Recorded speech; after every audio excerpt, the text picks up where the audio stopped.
Breshit, or Genesis chapter 12.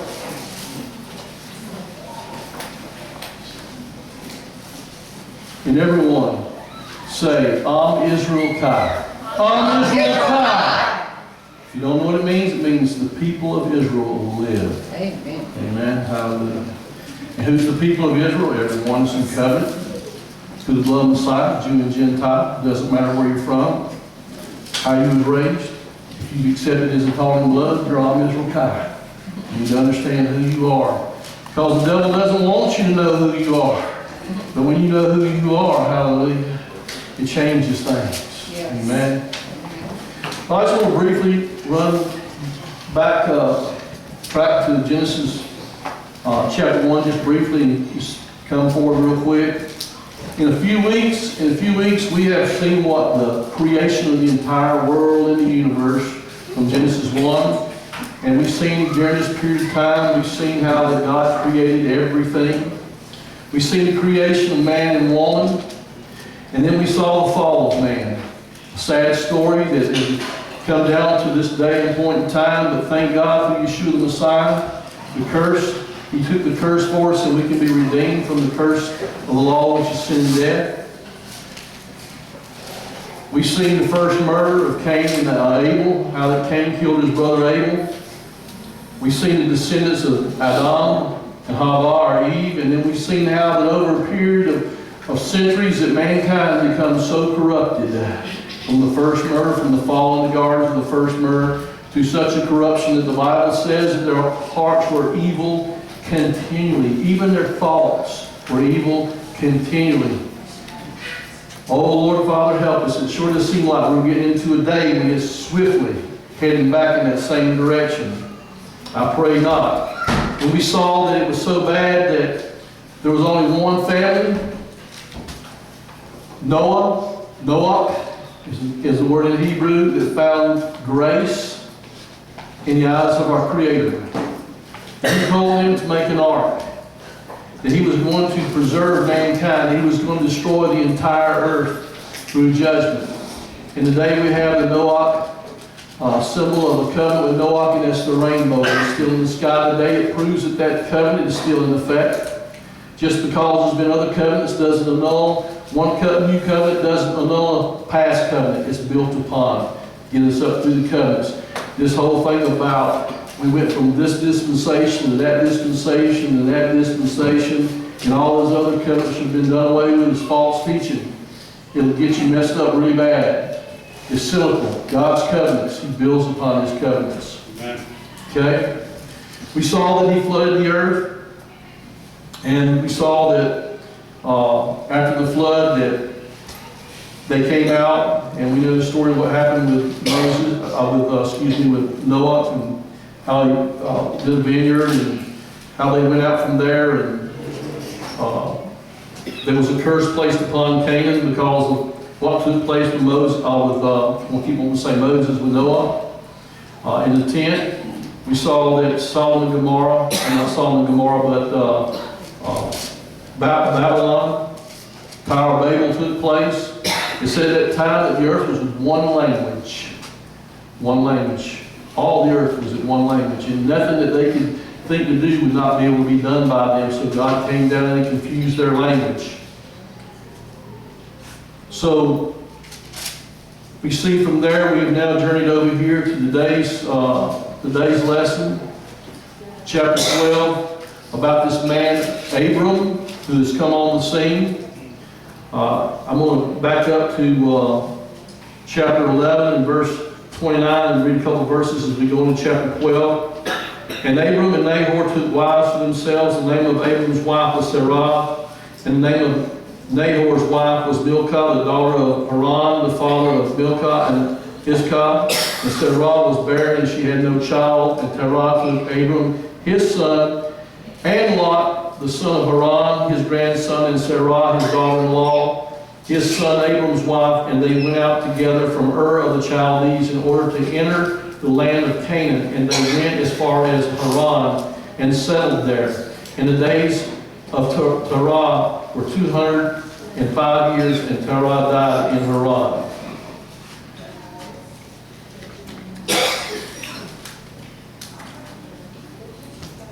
With that, we enter into chapter 12 today. And there's some things that I want us to take note of, because I want this to apply.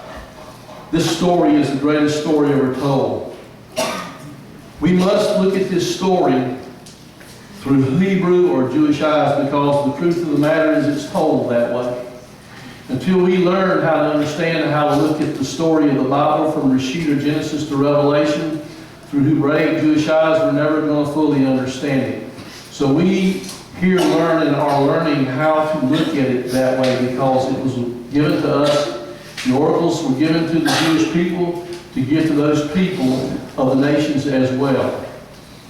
And that was the job they were given to do. We know that they have failed miserably at it many times, but we don't want to be in that situation of failing to obey God and not to give this truth out to the world that we live in today.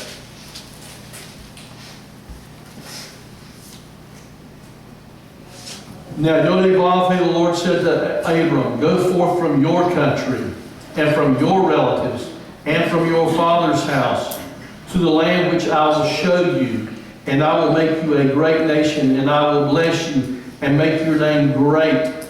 And so you shall be a blessing. And I will bless those who bless you, and the one who curses you I will curse. And in you all the families of the earth shall be blessed." Who's he speaking this to? He's not speaking it to the nation of people that had been on the earth, that he destroyed. And the only time he spoke individually was to Noah. But this time he's speaking specifically to an issue of what he's going to use Abram to do for the rest of the world from then on. Whosoever will listen to what he has to say. So he's speaking specifically to Abram. And he's telling him, look, can you imagine? God calls you up tonight, you're sleeping, and he wakes all you men up, and he says, "Listen, men, I want y'all to leave everything you've got here, and I want you to go to Kalamazoo, some little island over somewhere, in Podok."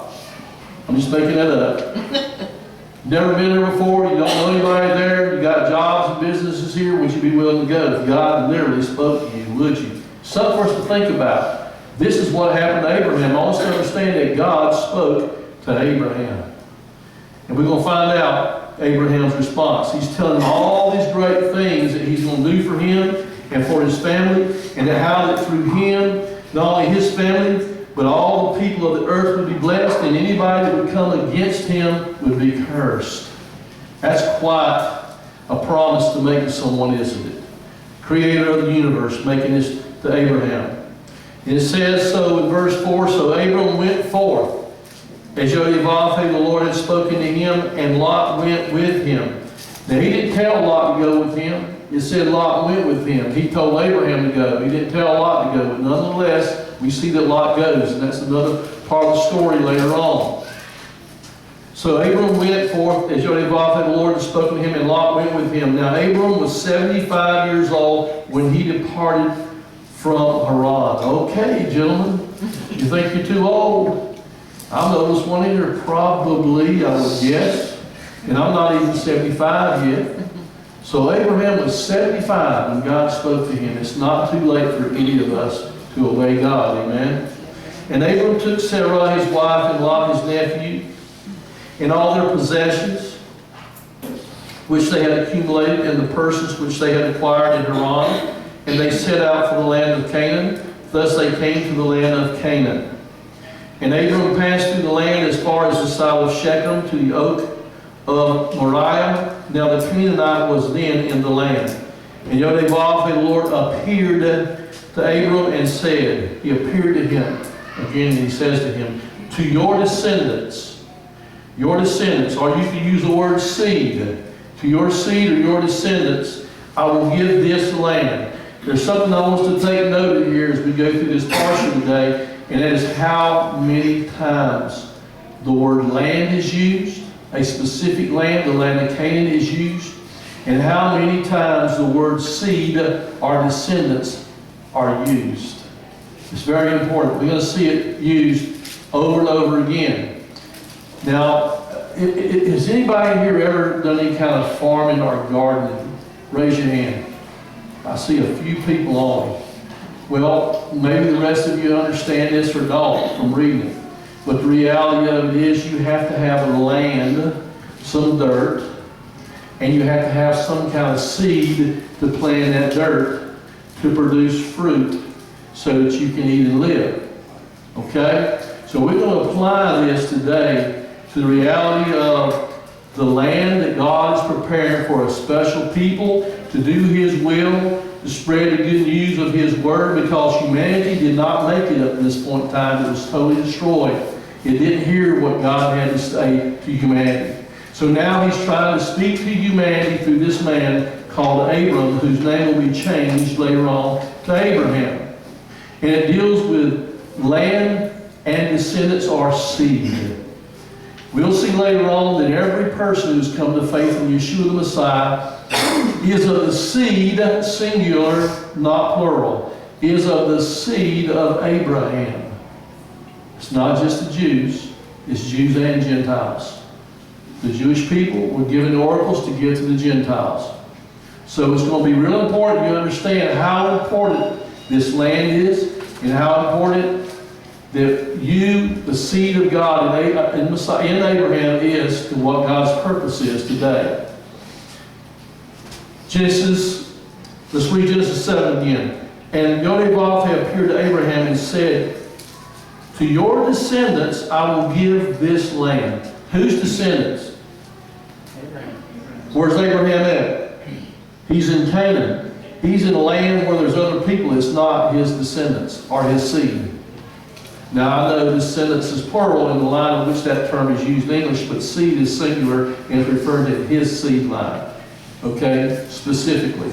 So it says, in Yod-Heh, let's read it again because this verse is important, appeared to Abram and said, to your seed or descendants I will give this land, descendants and land. So he built an altar there to Yod-Heh, who had appeared to him. There has to be, number one, lots of descendants of the seed line and a land they call their own in order for the divine plan of God to be fulfilled. How does that apply to us today? How does that apply to us today? We have to have descendants, the seed of Abraham, people come into faith in the Messiah. We have people here. We have more children being born. As we minister, hopefully there will be more people born into the kingdom, becoming the seed of Elohim through Abraham, through the promise to Abraham.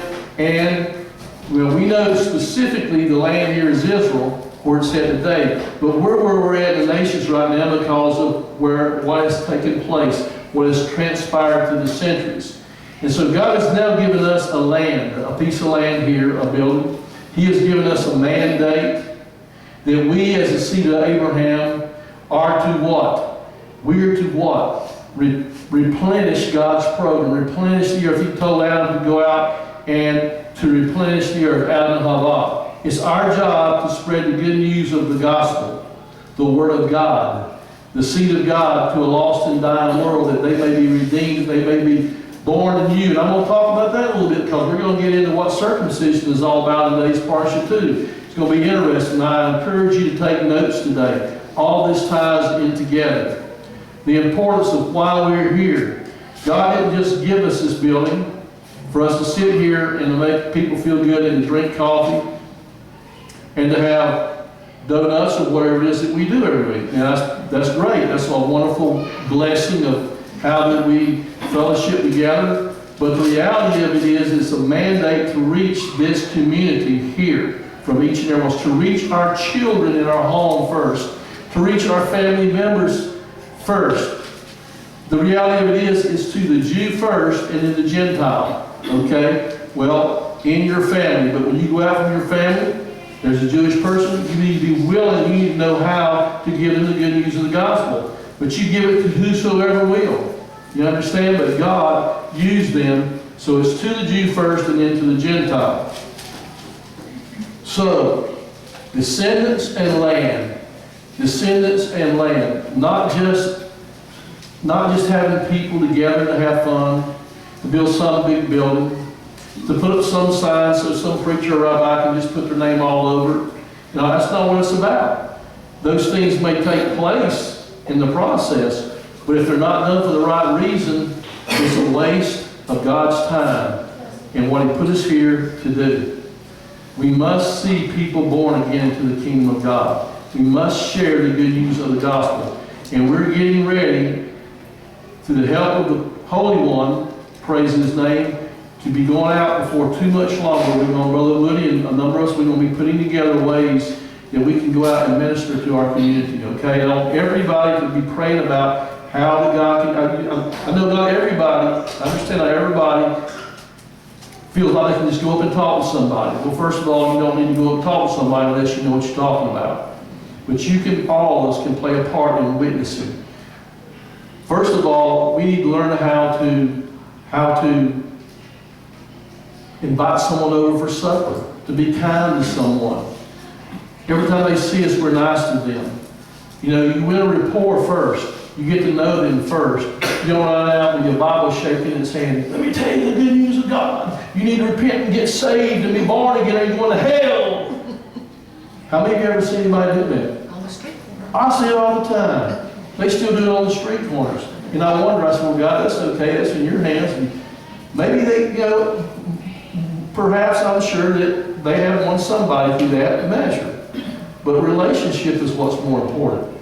Relationship, showing the love of God and winning people, okay? So, it says in verse 7, I'll read it one more time. And Yod-Heh-Vav, the Lord appeared to Abram and said, to your descendants, your seed, I will give this land. He said, I make you a promise. To your seed, I will give them this land, the land of what? Canaan. So he built an altar there to Yod-Heh-Vav, who had appeared to him. Then he proceeded from there to the mountain on the east of Bethel and pitched his tent with Bethel on the west and Ai on the east. And there he built an altar to Yod-Heh-Vav, the Lord, and called upon the name of Yod-Heh-Vav, the Lord. He's called upon his name. He's praying to him. And Abram journeyed on, continuing toward the Negev, the desert area. Now there was a famine in the land, so Abram went down to Egypt. Now this is interesting. This gets really, really interesting. Here Abram is. He's with his family members. They've entered into the promised land. He built an altar. He's called upon the name. And now there's this famine all of a sudden pops up in the land.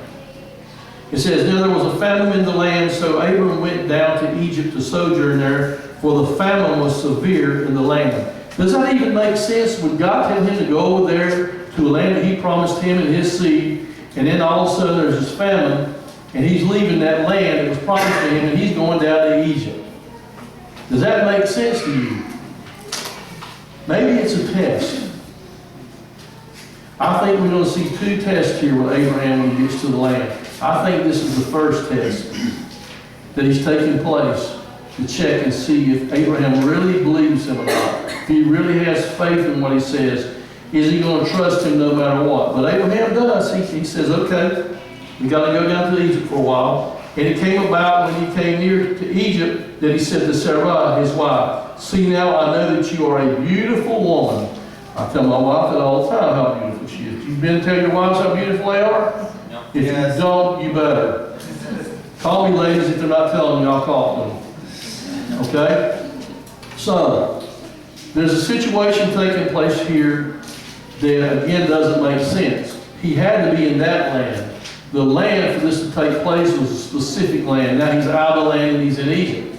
Problem number one, or test number one maybe. And it will come about when the Egyptians see you, or his wife, they will say, this is his wife and they will kill me, but they will let you live. I think Abram's certainly deeply concerned about his flesh. He doesn't want his flesh to die. And he's afraid because his wife is so beautiful, they're going to kill him and take her away from him. So he's kind of trying to figure out a way in the flesh and the natural to deal with this. And you ought to try to deal with things in the natural without praying to God first and getting the answer. What's usually the result of that? Absolute failure. Yeah, it usually is absolute failure. Please say that you are my sister, he says to his wife, that it may go well with me because of you and that I may live on your account. Now, in one way, the argument could be that, well, she was his half-sister that he married. So perhaps we could use that for an excuse not to be lying to Pharaoh. Who knows, we rationalize things a lot. We rationalize things that's not even that close to the truth all the time if we're not careful.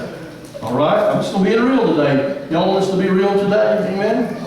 Okay. And it came about when Abram came into Egypt, or Mitzrayim is the Hebrew, the place of spiritual bondage. The Egyptians saw that the woman was very beautiful. And Pharaoh's officials saw her and praised her to Pharaoh, and the woman was taken into Pharaoh's house. Therefore he treated Abram well for her sake, and gave him sheep and oxen and donkeys, male and female servants and female donkeys and camels.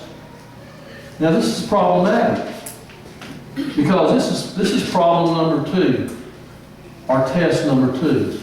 Number 1 is now they're out of the land that God gave them, that the promise was made about. And number 2, the wife, the woman that he was going to use for the seed line to come through, is now somebody else's wife. We got a serious problem here, don't we? Abram's got himself in a sling. And it's got knots all over it. He's got to figure out what in the world is going on here. But at the same time, even in the midst of all this, while his wife is being given to Pharaoh for a wife, and that's exactly what has happened. Of course, there were never relations, thank God, or it would have been problematic. But the issue is this is what's happened, and he's being blessed. He's given Abraham all this stuff for his beautiful, daughter, instead of his wife, which is really his wife. But this is how God works. Because, see, here's the issue. God made an unconditional covenant with Abraham. It wasn't based on him doing what was right. Did y'all know that? Anybody remember last week about the covenant that was made when the pieces were cut in half and God put him to sleep, and since he could swear by no one greater than himself, he swore by himself? It was this covenant is a covenant that's unconditional. It's a covenant that's not based on me and you doing right. It's a covenant that's not based on how good we can keep the Torah. It's a covenant of promise, because Abraham was trusting in him, so he was willing to make that covenant with him. And so it says in verse 17 that Yodeh-Vav, the Lord struck Pharaoh in his house with great plagues because of Sarah, Abram's wife. What did he just say a while ago? I want to bless those who bless you and curse those who curse you. Now, he couldn't take Abram's wife and get by with it, because it was a promise already made to him in an unconditional covenant. And even though Abraham stepped out of line here, in my opinion, he stepped out of line at this point in time. He's going to step out of line again, we're going to see later on. But he believes God. David was a man after God's own heart. The scripture teaches us that. Yeah, but he committed adultery and had the woman's husband killed. How could he be a man after God's own heart? Because even though he stumbled and he failed because he wasn't doing what he was supposed to do, when it was brought to his attentions, he repented of it. He did not go unpunished. There were severe consequences with his family thereafter. Bad consequences. But the reason he was a man after God's own heart too was because he never set up any other worship of any other gods. He stayed true to the one God that he was in covenant relationship with. Not like his son Solomon, from after his death, the kingdom was rent out and split up because he brought in lots of women, wives who were serving false gods, and they brought their false gods in, and they set their false gods up and provoked Yodeh-Vav, the Lord, to jealousy. And so the kingdom was divided at that time. Isn't it great to know that we serve a God that when we mess up, that we love Him with all our heart, but yet we have a bad moment? We go somewhere we shouldn't have went, and it cost us dearly in our relationship, but we still love God with our heart and soul. It just helps us to understand how that we can really love Him and still mess up. The only problem is when we step outside of obedience to Torah, His ways, even though we're in love with Him and He's in love with us, He forgives us, but there's consequences to what we do, depending on whatever it is that we did. It depends on the consequences. So I want us to understand that.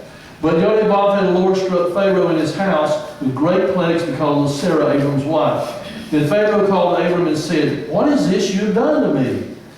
Why did you not tell me that she was your wife? Why didn't you tell me she was your wife? Why did you say she is my sister, so that I took her for my wife? Now then, here is your wife. Take her and go." And Pharaoh commanded his men concerning him, and they escorted him away with his wife and all that belonged to him. Now, this is a precursor to what's going to happen with the house of Israel down the road.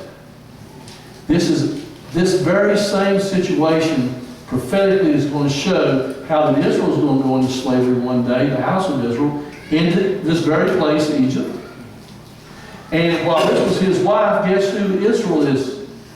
That's Adonai's wife too. And while he left with his wife, and he left wealthy with all kinds of stuff he didn't have, so is Israel going to leave wealthy. And the Bible teaches us even from there that the wealth of the wicked is laid up for the righteous. I'm telling you that if we understand the prophets and what's going on today, in the world today, that we, the house of God of Am Israel, if we'll be faithful and true to him, we are his bride, that all the wealth is being stored up for his people, Am Israel. The wealth of the wicked is laid up for the righteous. It tells us after this great time of tribulation that's coming upon the earth, when God's going to do judgment upon the earth, that he's going to gather all the wealth of the surrounding nations, and it's coming back to Israel, to the land of Israel, a specific place. And we, his bride, are going to be gathered from the four corners of the earth where we're at today, doing his work. It's our job right now. It's our job to share the good news of Messiah, to get a people ready to make Aliyah when that time comes. Will that time come in our lifetime? I believe it will. I can't prove that. I'll have to wait and see. Nonetheless, if it does or does not, it will happen when you're in the resurrection. When it does take place, we'll still be there. We're faithful and true as a bride should be. So it says in chapter 13, so Abram went up from Egypt to the Negev, he and his wife and all that belonged to him, and Lot with him. Now Abram was very rich in livestock and silver and in gold. And if you don't believe that he was well off when he left, it just says he was. Livestock, he had plenty of food. He had plenty of food to make sacrifices, in silver and in gold.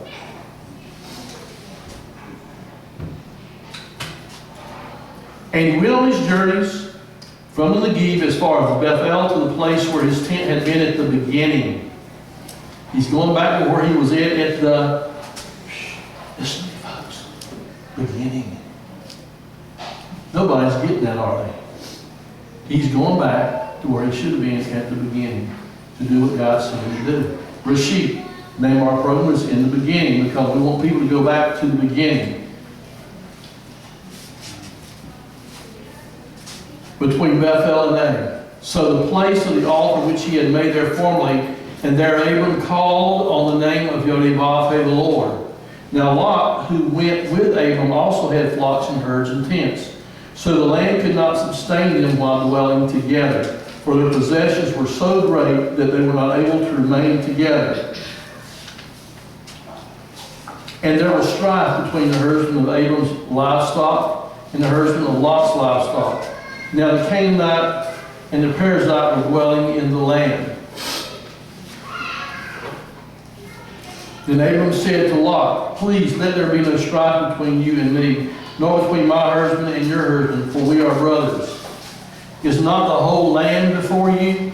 Please separate from me. If to the left, then I will go to the right. If to the right, then I will go to the left." And Lot lifted up his eyes and saw all the valley of the Jordan, that it was well watered everywhere. This was before Yod-Heh-Vah-Heh, the Lord, destroyed Sodom and Gomorrah. Like the garden of Yod-Heh-Vah-Heh, which is Gan Eden, like the land of Egypt as you go to Zoar. This was a very beautiful place. A lot of food, no doubt, a lot of plants, good clean water. So Lot chose for himself all the valley of the Jordan. So Lot chose from what looked good to his eyes. How many of you have experienced yet that not everything that looks like it's the best to your eyes is really what's the best? Got one hand up, got a couple hands up. Do you not think that Satan will make things look really, really good to you, to deceive you? When you see something like that, you better not make it, and it's involved in making a decision in your life. You had better be praying and seeking out Allah's word for you as to whether that is for you or not. Because a lot of times, what looks the best is not the best. It's Satan's trap. It's Satan's deception to stir you off course. All these distractions that the enemy through Facebook tries to do to get the body of Messiah off course. All these arguments and disagreements. All this and that to get our focus off of what we're here to do. To share the good news of the gospel of Yeshua the Messiah, to win the lost. To teach and build up the body of Messiah, to train them in the Word of God so that they're walking in the blessings and the power and the might of the Ruach HaKodesh living in their lives, empowering them, and to be able to be that witness to a lost and dying world. Satan can get you off of that mandate. He's done his job. We must be careful while we study many things that we don't let the things that we do sidetrack us from the mission that is at hand. Amen. So Lot chose for himself all the valley of the Jordan, and Lot journeyed eastward. Thus they separated from each other. Abram settled in the land of Canaan, while Lot settled in the cities of the valley, and moved his tents as far as Sodom. Now the men of Sodom were wicked, exceedingly, and sinners against Yodevah the Lord. And Yodevah the Lord said to Abram, after Lot had separated from him, now lift up your eyes and look for the place where you are, northward and southward and eastward and westward. And by the way, before I move on any further, we see here where Lot went, and we see here what Adonai said to us. The people that were wicked. They were wicked. So did he make a good choice? Just in these few verses we see he did not make a good choice. Doesn't matter how great everything looked, he didn't make a good choice. He went into the lion's den of wickedness. And he's going to have to try to live for Adonai in that place. By himself. With those that he has with him. For all the land which you see I will give to you and to your descendants forever. And I will make, and again here we see the land and the descendants. I don't know if you write it down, every time we turn around we're seeing the land and the descendants. Have y'all been noticing that? The land and the sea, the land and the descendants. The land and the descendants, okay? For all the land which you see I will give to you and to your seed or descendants forever. And I will make your seed or descendants as the dust of the earth, so that if anyone can number the dust of the earth, then your descendants can also be numbered. Arise, walk about the land through its length and breadth, for I will give it to you. And they removed his tent and came and dwelt by the oaks of Mamre, which are in Hebron, and there he built an altar to Yodevah the Lord.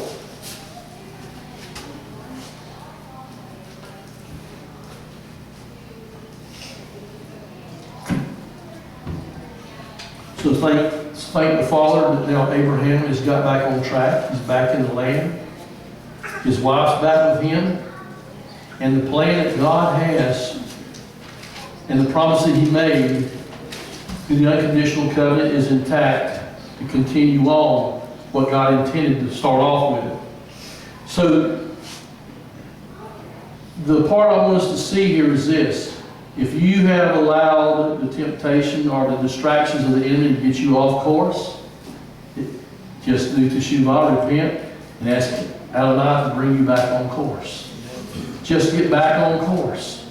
Don't ever let the devil keep you or speaking, oh, you got off course. It's never too late as long as you have breath in your body to do teshuvah, repent, and return to God, because he said, if you'll return to me, I'll return to you. He's gone to the extreme of extremes to send his own son to die for us so that we could come back to him no matter whatever kind of sin it is we've done in our lives. He wants us to be a part of the household of faith. And it came about in the days of Amphil, king of Shinar, Iraq, king of Elasar, Shedar, Rolamer, king of Elam, and Tadal, king of Goyim, that they made war with Barak, king of Sodom, and with Bersha, king of Gomorrah, Shinab, king of Admah, and Shemer, king of Zeboim, and the king of Bela, that is Zor. And these came as allies to the valley of Siddim, that is the Salt City. 12 years they had served Chedorlaomer, but the 13th year they rebelled. So these 5 kings decided on the 13th year they're not going to obey that king over there. They're not going to give him tribute anymore. They're not going to pay taxes to him anymore. They apparently feel like they're strong enough now that they can defeat him. And in the 14th year, Chedorlaomer and the kings that were with him came and defeated the Rephaim and Asheroth, Karnaim, and the Zuzim and Ham, and the Emim, and Shaveh, Kerathim, and the Horites, and their Mount Seir, as far as El Paran, which is by the wilderness.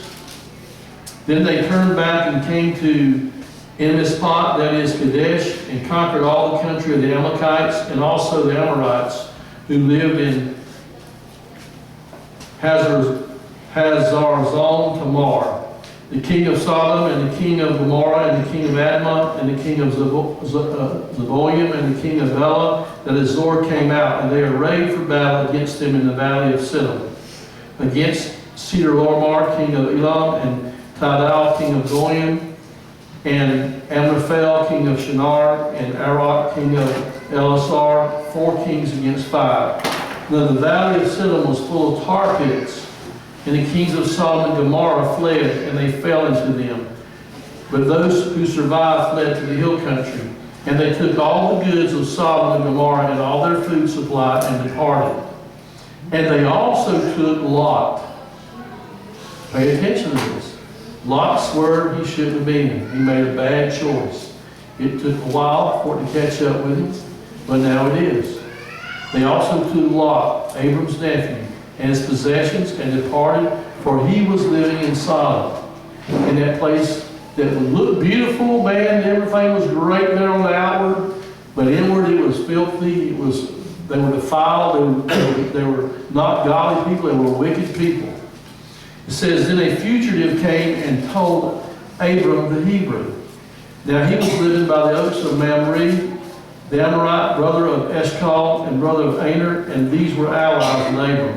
And when Abram heard that his relative had been taken captive, he led out his trained men born in his house, 318, and went in pursuit as far as Dan. Now, even though Lot made his choice, he made a bad choice. Obviously, Abraham loves Lot.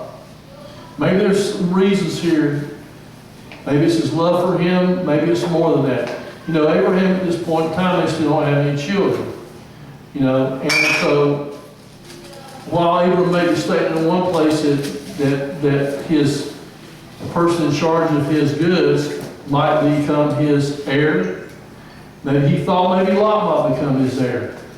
Whatever the reason is, he's going after Lot to get Lot back and his family back. And he divided his forces against them by night, and he and his servants and defeated them and pursued them as far as Hobah, which is north of Damascus. And he brought back all the goods, and also brought back his relative Lot with his possessions, and also the women and the people. Then after his return from the defeat of Chedorlaomer of the king and the kings who were with him, the king of Sodom went out to meet him at the valley of Shaveh, that is the king's valley. And Melchizedek is the word in Hebrew, it means king and priest. And Melchizedek, king of Salem, get a point there, king of Salem, Jerusalem, okay, brought out bread and wine. There's the bread and wine. Now he was a priest of God Most High, of Elohim Most High, El Elyon. And he blessed him and said, blessed be Abram of El Elyon, God Most High, possessor of heaven and earth, and blessed be God, El Elyon Most High, who has delivered your enemies into your hand. And he gave him a tenth of all. He gave him a tithe of all that he had conquered, that he had gotten from him. And the king of Sodom said to Abram, give the people to me and take the goods for yourself. This guy wanted the people because of all, if you understand Sodom and all things, he was more concerned about having the people and all the wicked stuff that they did with one another than it was the goods. But there's more to it than that. What we don't understand about how things were done back in those days, the person, you see, you had this king, and they had 4 kings, and they were allies together. And they had these 5 kings down here, and they were subservient, if you would, to the other 4 kings. Because these kings had obviously conquered the land at one time, and so everybody, basically the whole land belonged to them. But the reality of it is, when Abraham defeated these 4 kings to get Lot back and his family back, in reality, the whole land became his. From the physical point of the fact that he defeated the owners of all the land there. This is something that's not talked about that we need to understand. But we already know that God had already promised this land to Abraham. So what is, either that happens, or either the people that he defeated, they offered him a lot of money, which in this case he's offering him a lot of money. It says, and this is what Abram said. And Abram said to the king of Sodom, I have sworn to Yod-Heh-Vav, the Lord God Most High, possessor of heaven and earth, that I will not take a thread or a sandal from of anything that is yours, lest you should say that I have made Abraham rich. Abraham was going to trust God. He wasn't going to get it the way this world gets it, because it had already been promised to him anyway. He was going to be willing to wait on God. He could right then, talk about his faith. I want us to see his faith here. He had a chance to jump in there and let the flesh rise up like it had before. Oh, well, this must be God's way. You know, here it is. He said, it's going to be my land. Now I'm going to get it right now. But he already knew, you can see in the scripture from talking to God, that this wasn't God's way. But he was being tested by the enemy again. Because he defeated them, he could have taken it all right then. But it probably would have been a good outcome, just like other times. And so he told them, I promise God I'm not taking a thing that you offer me. Not a single thing. Only you take care of these men that went out to get your goods back. And I will have taken nothing except what the young men have eaten, and the share of the men who were with me. Aner, Eshcol, and Mamre, let them take their share. And after these things, the word of Yod-Heh-Vav, the Lord, came to Abraham in a vision, saying, do not fear, Abram, I am a shield to you. Your reward shall be very great. And Abram said, O thou Lord God, what wilt thou give me, since I am childless, and the heir of my house is Eliezer of Damascus? Just talk about that. And Abram said, since thou hast given no offspring to me, one born in my house is my heir. Then behold, the word of Yod-Heh-Vav, the Lord, came to him, saying, this man will not be your heir, but one who shall come forth from your own body, he shall be your heir. And he took him outside and said, now look toward the heavens and count the stars, if you are able to count them. And he said to him, so shall your descendants be. If you can count them, Abram, this is how many descendants you're going to have. And I'm not going to do it through your servant born in your house. I'm going to do it through you and your wife. Then he believed in Yod-Heh-Vav, the Lord, and he reckoned it to him as righteousness. Now this is extremely important. We're going to talk about this a little later on. You need to underline this or highlight it, because this is what they want to say is the teaching in Brit Chadashah, the New Covenant, that it came from there. No, what's in the Brit Chadashah about faith and righteousness is being presented right here in the story of Abraham. So see, we're not saved by works of the law. We're saved by faith. It says in our belief, our trust, the word believe, trust, faith, imuni, faith.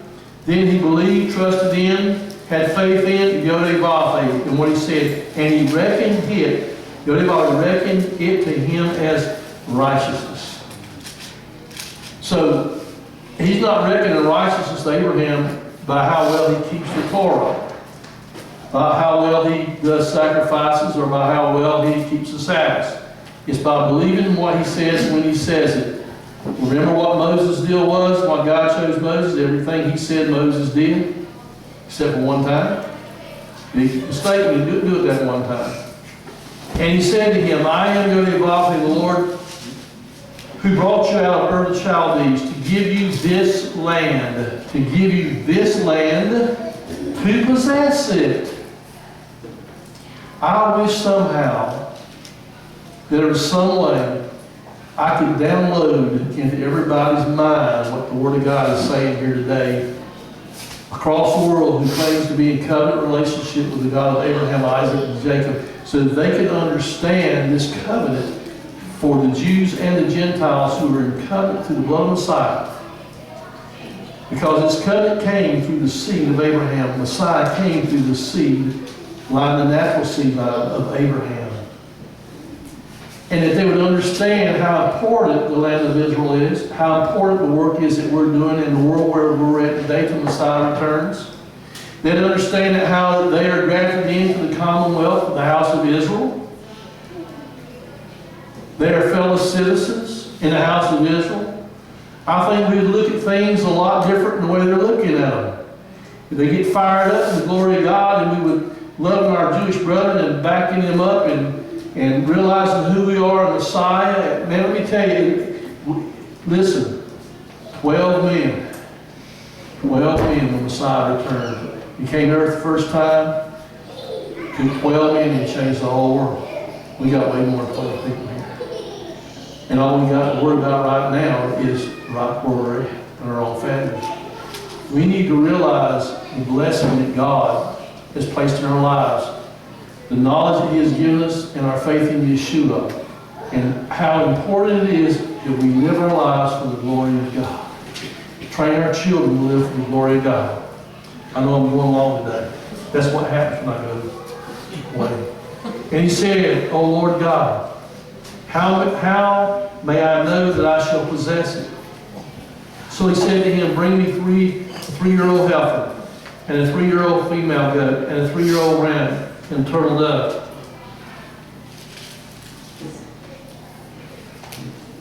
And a young pigeon. Then he brought all these to him and cut them in two and laid each half opposite the other. We talked about that a while ago. But he did not cut the birds. And the birds of prey came down on the carcass, and Abram drove them away. Now when the sun was going down, a deep sleep fell upon Abram. And behold, terror and great darkness fell upon him. And Elohim, God, said to Abram, "Know for certain that your descendants," there it is again, "will be strangers in a land that is not theirs," just like he was in Egypt, "where they will be enslaved and oppressed 400 years. We know that took place. "But I will also judge the nation whom they will serve. And afterwards they will come out with many possessions." He's going to judge the earth, folks. Am Israel Kai is in the nations of the earth today. Not all of us, by any stretch of the mind, is in the land of Israel yet. There's a promise to all of us who are in Messiah. We're in the nations of the earth.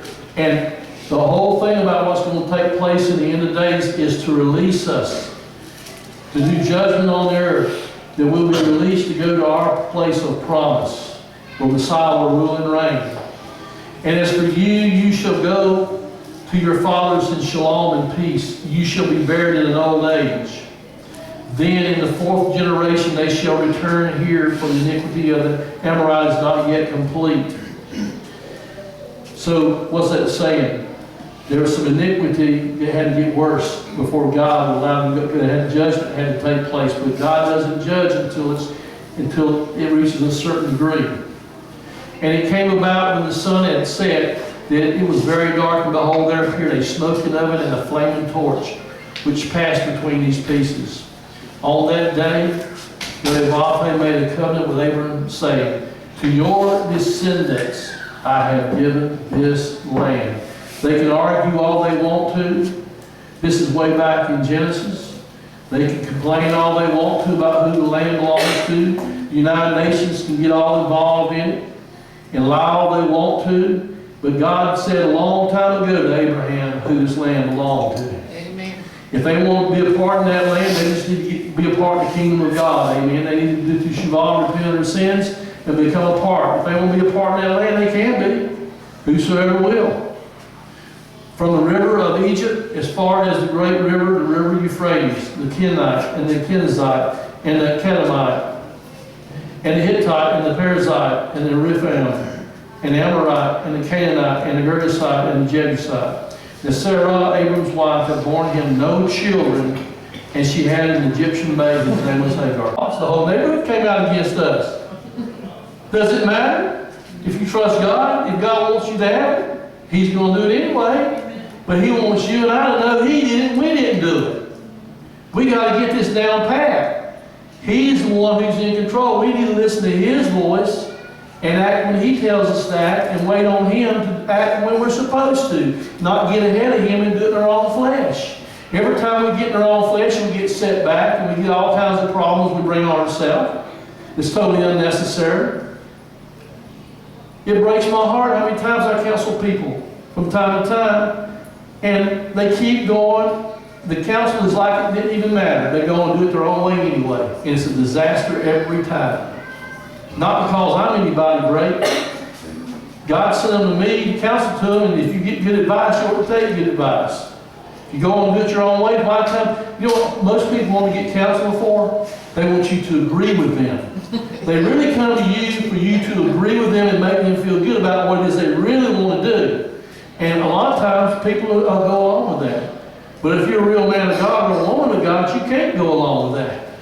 Because you're going to be guilty when the bad thing hits the fan. You're going to be responsible because you went along with it. Don't go along with sin, folks. Do it God's way. Listen to His voice and do it His way. I don't know who that's for, but anyway, it's free. Hallelujah. Now, I'm going to back up just a minute before I read on about the circumcision issue and this 8th-day issue and new beginnings and all that. Anybody remember the Metzorah, which is the leper? The Metzorah, or the leper, was a walking dead man. A walking dead man. How many of you know today that anyone today that is walking alive that doesn't have Yeshua in their life is a walking dead man or woman? The same as a Metzorah or a leper. When a Metzorah or a leper was healed, or you could say resurrected, because if they're walking dead, for them to be healed, it's like resurrection from death to life. When it took place, it always took place on the 8th day, which is a picture of being born again. Did you know that? It's a picture of being born again. Just like circumcision took place on the 8th day of a newborn child as a sign of the seal of the covenant of a new birth. A lot of things tied together that we're not. I want to share a few verses here on this. I don't want to lose my place here. I'll tell you what, let me read on down, and I'm going to share some verses on this whole issue here before we end up. Let's go to 17 to 27 and finish this, and then I'll end with these verses. Then Abram fell on his face and laughed and said in his heart, will a child be born to a man or a woman 100 years old? And with Sarah, who was 99 years old, bear a child. And Abraham said to Elohim, to God, oh, that Ishmael might live before thee. He was dealing with his flesh. Oh, come on now, you know, how was that going to happen? He won't see. You don't think that maybe he thought that his servant, his homeboard servant, Lot, could have been the heir? Or that Lot could have been the heir? Now he thinks Ishmael is going to be the heir because he's the only son from the flesh part. But the problem is it's from the flesh and not the spirit. Let's move on. But God said, no. I like it. We need to listen to God when He says no. We need to learn as men and women of God to tell people, when we need to tell people no for their own good, to tell them no. But God said, no, but Sarah your wife shall bear you a son, and you shall call his name Isaac. He said, and I will establish my covenant with him for an everlasting covenant for his descendants after him. No, Abraham, it ain't going through Ishmael. It ain't going through Susie, Jack, or Jane, or anybody else. That's not how it's going to go, Abraham. The way it's going to go is it's going to go through Isaac. Period. In the story of Abraham. And as for Ishmael, I have heard you. I've heard you. I know you love your son Ishmael too. He's going to be okay. I have heard you. Behold, I will bless him, and I will make him fruitful, and will multiply him exceedingly. He shall become the father of 12 princes, and I will make him a great nation. But my covenant I will establish with Isaac, whom Sarah will bear you at this season next year. God is specific. He always is. And when he finished talking with him, God went up from Abraham. Went up from Abraham. It says Elohim went up from Abraham. And when Abraham took Ishmael his son, and all the servants who were born in his house, and all who were brought with his money, every male among the men of Abraham's household, and circumcised the flesh of their foreskin in the very same day as Elohim had said to him. He did not mess around. He took action immediately to do what God said. Now Abraham was 99 years old when he was circumcised in the flesh of his foreskin. And Ishmael his son was 13 years old when he was circumcised in the flesh of his foreskin. In the very same day Abraham was circumcised in Ishmael his son. And all the men of his household who were born in the house who were bought with money from a foreigner were circumcised with him. Now, let's go to Colossians. Run through a few verses here, and we'll end. Colossians chapter 2.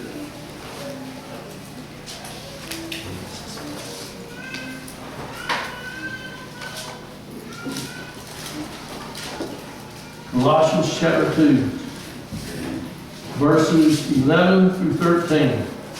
In him you were also circumcised with a circumcision done not by hand, in a stripping away of the body of the flesh, through the circumcision of Mashiach, the Messiah. You were buried along with him in immersion, to veil our baptism, through which you were also raised with him by trusting in the working of God. He raised him from the dead. All this took place. Let's go to Romans 2.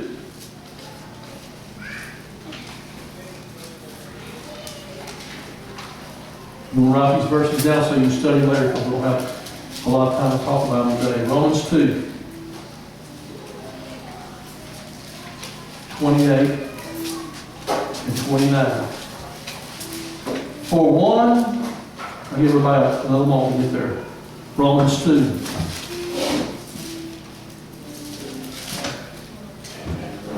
(28 through 29). For one is not a Jew who is one outwardly, nor is circumcision something visible in the flesh. Rather, the Jew is one inwardly, and circumcision is of the heart, in the spirit, not in the letter. His praise is not from men, but from God. What's it saying? You can have circumcision outwardly all you want to, but if you haven't had circumcision of the heart first, it ain't going to do you any good. You know, you have to be circumcised, whether you're a Jew or Gentile, from the heart first. And that's just the bottom line. All right, let's go to Deuteronomy. Let's flip back over to Deuteronomy real quick. Chapter 10.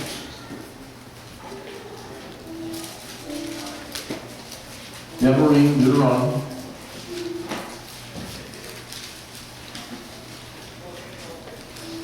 Chapter 10.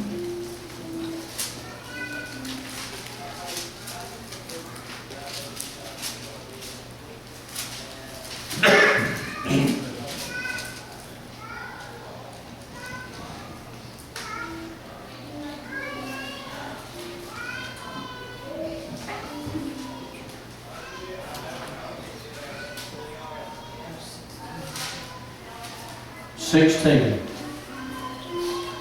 10:16. Circumcise the foreskin of your heart. Deuteronomy, Old Testament. Circumcise the foreskin of your heart, therefore, and do not be stiff-necked anymore. Right there. God's concerned with circumcising the foreskin of our heart. Let's go to Deuteronomy 30, verse 6.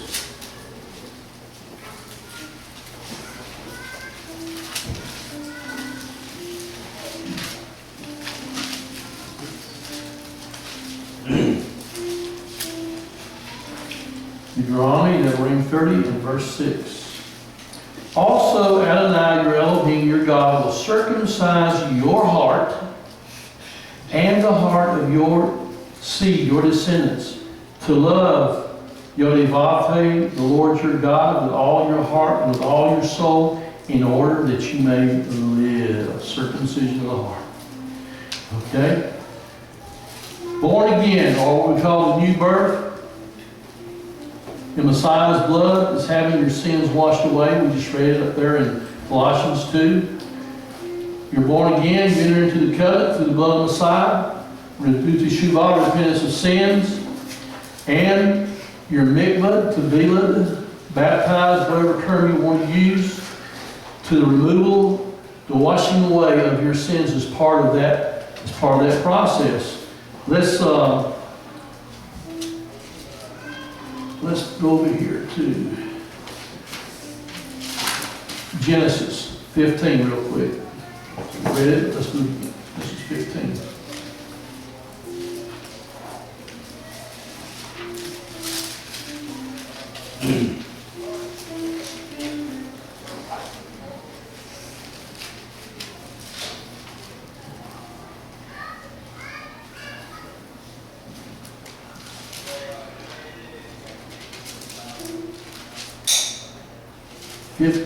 and 6.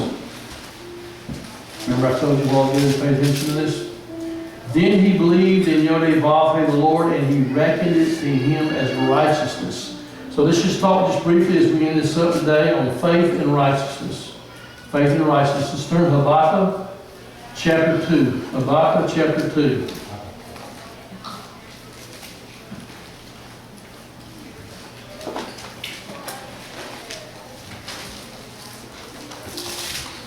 What I want us to see is this principle. It's through the Old Testament before it ever gets to what's in the New Testament comes from the Old Testament.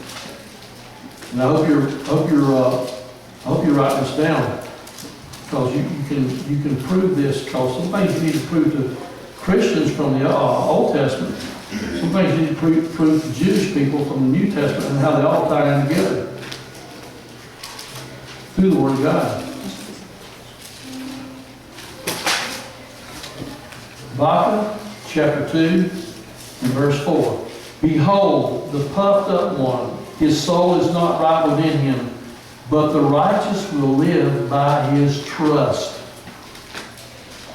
by his faith. The righteous will live by his trust, by his faith.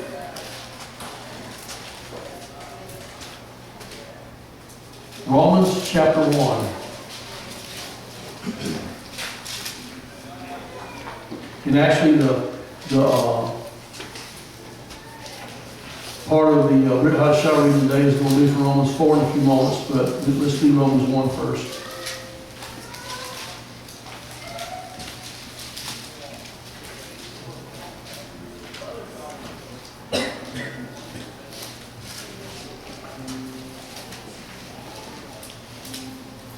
(16-17). For I am not ashamed of the good news, or the gospel, for it is the power of Elohim of God for salvation. Or you can say for Yeshua, to everyone who trusts, believes, has faith, to the Jew first and also to the Greek. In it, the righteousness of God is revealed from trust to trust, from faith to faith, belief to belief. As it is written, but the righteous shall live by faith. The righteous shall live by faith. Here it is. Paul is just quoting Habakkuk and all these different places over here is all he's doing. I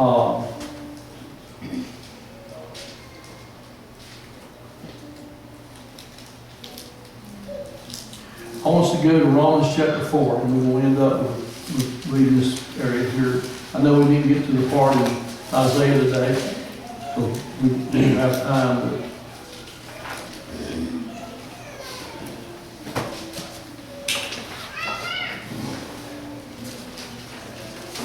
Romans chapter 4. What then shall we say that Abraham, our forefather, according to the flesh, is found? For if Abraham was set right by works, he has something to boast about, but not before God. For what does the Scripture say? Abraham believed God, and it was credited to him, or reckoned to him, as righteousness. Now to the one who works, the pay is not credited as a gift, but as what is due. But to the one who does not work, but trusts in him who justifies the ungodly, his trust is credited to him as righteousness. In other words, you cannot do enough of keeping Torah right. You cannot do enough of works right to be justified. Justification comes by faith in the atoning blood of Messiah. He's done the work. He's the justifier. It's only through him. Just as David also speaks of the blessing on the man to whom God credits righteousness apart from his works. Blessed are those whose lawless deeds are forgiven and whose sins are covered. Blessed is the man whose sin, the Lord will never count against him. In this blessing then, is this blessing then only on the circumcised or also on the uncircumcised? For we say trust was created Abraham as righteousness. In what state then was it created? We talked about this a few minutes ago. While circumcised or uncircumcised? Not while circumcised, but while uncircumcised. And he received the sign of circumcision as a seal of the righteousness of the trust he had while he was uncircumcised, so he might be the father of all who are trusting while uncircumcised, that righteousness might be credited to them as well. Also he is the father of the circumcised, to those not only circumcised, but also walking in the footsteps of the trust of our father Abraham before his circumcision. For the promise to Abraham, or to his seed, or descendants, to become heir of the world was not through the law, but through the righteousness based on trust. For if those who are the Torah are heirs, trust has become empty and the promise is made ineffective. So this is not saying Torah is not important, so don't get confused with this. But it's just that you can't be an heir through keeping Torah. It's trust, it's faith in the Messiah's atoning blood. Amen. Torah, trust has become empty and the promise is made ineffective. For the Torah brings about wrath, but where there is no law, neither is there violation. Torah shows us what sin is. The Torah brings about wrath. Why? Because if we sin, it brings wrath on us. It shows us what it is. For this reason, it depends on trust, so that the promise, according to grace, God's grace, might be guaranteed to all the offspring, not only to those of the Torah, but also of those of the faith of Abraham. He is the father of us all. As it is written, I have made you a father of many nations. He is our Father in the sight of God, in whom he trusted, who gives life to the dead and calls into existence that which does not exist. In hope beyond hope, he trusted that he would become the father of many nations according to what was spoken. So shall your descendants be. And without becoming weak in faith, he considered his own body as good as dead, since he was 100 years old, and the deadness of Sarah's womb. Yet he did not waver in unbelief concerning the promise of God. Rather, he was strengthened in faith, giving glory to God. He was fully convinced that what God has promised, he also is able to do. That is why it was credited to him as righteousness. Not only for his sake was it written that it was credited to him, but for our sake as well. It was credited to us as those who trust in him who raised Yeshua, our Lord, our Adonai, our Messiah, from the dead. He was handed over for our transgressions and raised up for the sake of setting us right. Hallelujah. There's a couple things, so we can keep this in perspective, that we always need to remember lessons that are taught in the Torah that will keep you from going the wrong way. Number one, first and foremost, faith or trust leads to our righteousness or our justification.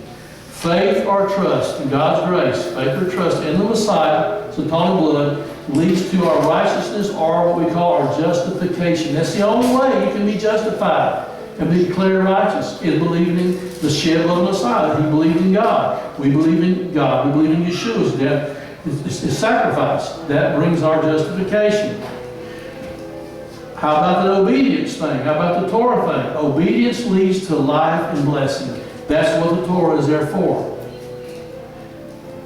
Otherwise, everybody who would be born again would have to know all of the Torah, the law, before they could be born again. That's what some of the Jewish people were trying to put on some of the Gentiles coming to faith. And you can't do it. It's by faith. Abraham did it by faith. And what God said to him when he spoke to him, he believed it. He believed it and then he obeyed.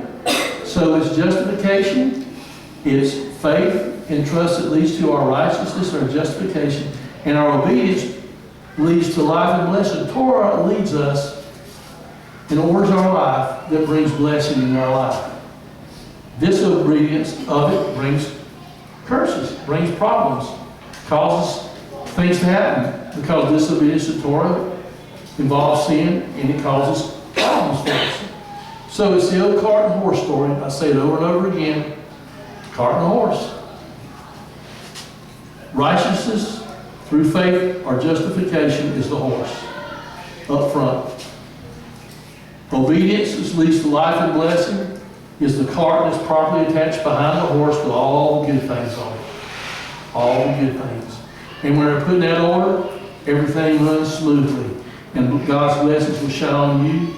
His redemption and His blessings will shine on you and see you through everything in your life that takes place. God has sent us here through faith in His Son. He is teaching us His ways, and our obedience to Him will be a light to the community that we're in. I want to encourage each and every one of you to get excited, to get fired back up about what we're here to do, and start telling the good news of Yeshua. When the Holy Spirit gives you an opportunity, don't neglect to share the good news of Messiah. I think that we need to look at the Torah principle and this understanding. I think we need to focus more on the fact that when we're sharing Torah, Yeshua is the Torah. If we'll share it more from that principle to just Torah, Torah, Torah, I think you'll see that God will be able to, people will be able to hear you better. They'll be able to hear what the Spirit of God is trying to say. We need to be careful that we don't come across as trying to lead people to Messiah through works of the law. Hallelujah.